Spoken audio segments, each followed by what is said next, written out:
Welcome to another episode of the Intrigue Dynamite Show. You should hit that subscribe button, like, and share. Samuels is a gay man even know who that tell is. women what to do. Takes advantage of the I insecurity. don't even know who that is. Everybody listen to him say what he say, but I want to ask Kevin Samuels, have you ever fucked around with a man? Can you answer that?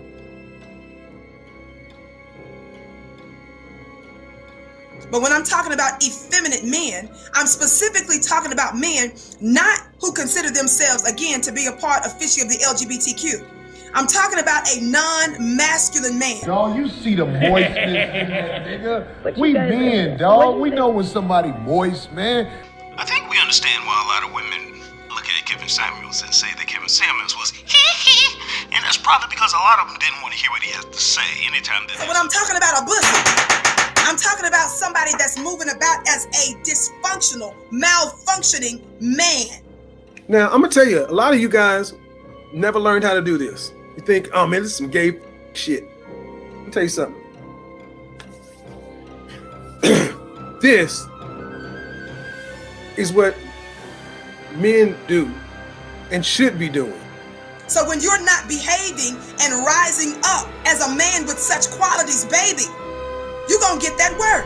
You got to make this shit normal. Taking care of yourself is not gay.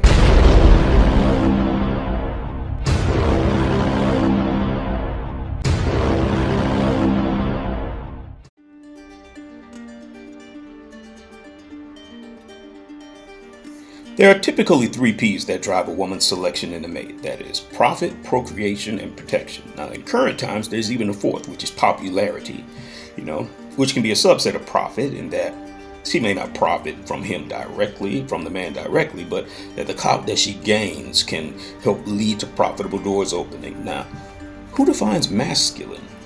And who defines the desired behaviors of men? Allow me to spare you the suspense. Largely in the first world, women do. Women are the sexual selectors. They determine who gets some hot, funky monkey and who's stuck at home in front of their computer spanking their monkey. Men tend to act in behaviors that will put them in a better position to be sexually selected when interacting with a woman. Now, this is to cover the aspect of procreation, but that's not it. Men that are both coupled and men that are seeking, they also behave in manners that attempt to secure the woman by displaying traits of the other 2 P's.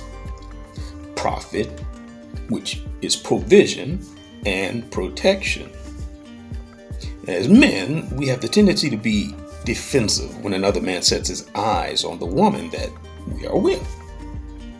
See, because the idea of losing her to another man who displays a more profound ability to provide or is more physically fit and thereby more physically appealing to the woman, potentially, which makes him a better candidate on the surface for diving into her curious George. It does not sit well with the groups of other guys who have their eyes set on her too, all hoping for a little bit of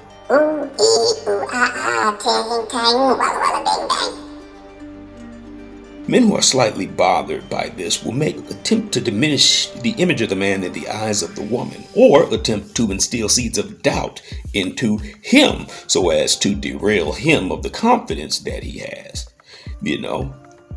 If he has muscles or is wearing a shirt that is 3 sizes too small, the women might say, ooh-wee.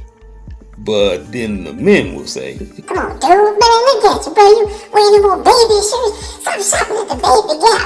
Boy, you gonna cut off your blood supply to your brain, boy. What is you, a sissy? which I believe is just a subconscious way of saying, dude, stop drawing all of the women's attention to you. You're kind of screwing it up for the rest of us, Either that, or they think he's gay. I don't like men no more. I said I like women. Women. Homophobic? I don't think so. That's a mislabeling of most men that react in a manner that displays discomfort around gay people. I'm a heterosexual man, and I can tell you that it's not homophobia, but philophobia. My word. is also wrong impressionophobia. What you talking about, Willis? I believe that that's the true reason for those responses. Now, however, it is rooted in a place of insecurity, but not insecure that the person may be closeted and secretly fantasize about what it's like to swing from trees. This is how it works with guys. Anytime you do anything remotely sensitive, heartwarming, anything that's gonna make you more of a loving, caring individual, immediately all your guy friends suggest that maybe, just maybe, you wanna suck a dick. Oh, it's brutal. Even if you do something smart, right? Like it's raining out, he's got an umbrella! What a fig! Your story has become tiresome. Now's the time on Sprocket for me die! Jesus Christ! Would you pull that thing out of your ass? Oh, it's brutal. It doesn't even have to make sense. Would you like to touch my monkey? No. And that may be the case for some, but for most, in my observation, it is a philophobia. Once again, my word, which is the fear of other people thinking that you're gay because you are affiliated or in the company of someone who is evidently gay. Or wrong impressionophobia, which is the fear that you may think that I get down like that if I entertain you in a conversation. That is that pathology.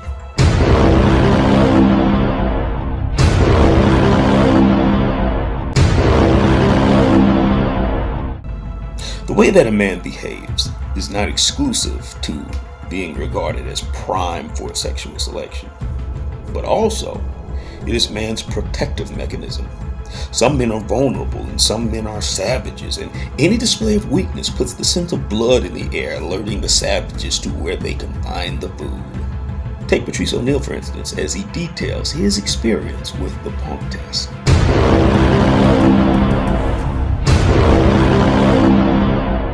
He was lurking. Yeah. Where, like, if I look, it's called the punk test. So, like, it's like 5 phases. I bump into you. You go, hey, why? Yeah. There was enough room for me to walk without you bumping into me. Then it was like, then it's like a step on your foot. Then it's like a hard pinch.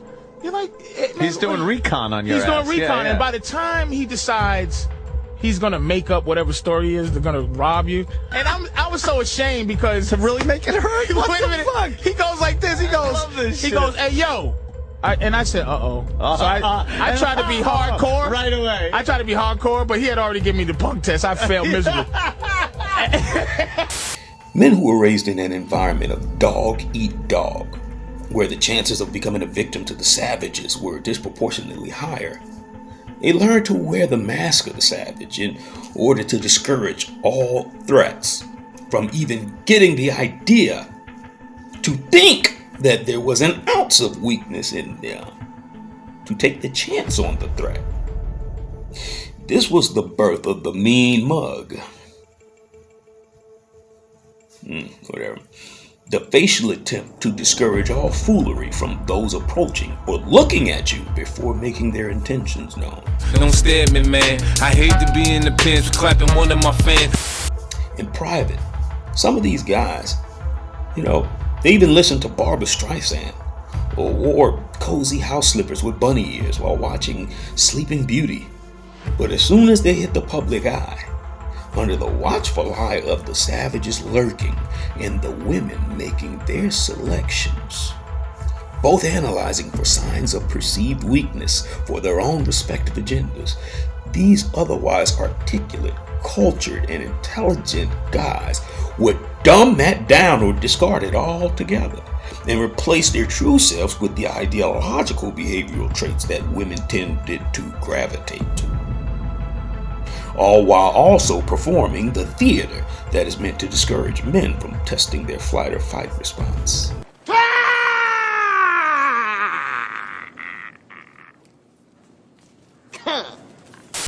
Now, take me for instance, the way that I speak. This is naturally how I speak. Just to fit in when I was younger, I would have to dumb my language down just to make everybody else comfortable around me. because I was out of place in certain sectors with the way that I spoke. That's because the most desired women in my area and age group, they define masculine as something else other than that which was my experience and background. So the masculine prototype was that of the drug dealer or the baller type or the over-aggressive type. One of the things that stood out to me most, Dr. Johnson, is middle-class masculinity is viewed as lesser. This started happening in earnest when I mentioned high-value man. So many black men in particular, we think the more rugged or rustic some shit is, the more manly. I'm not gonna clean, I'm not gonna do nigga. I'm gonna clean my face with, I'm gonna use Tide. That's how strong of a man I am. I'm gonna wash my face with Dawn dish. You do that. You go ahead and do that. And then when you look like who done it with your face up on the TV, go ahead.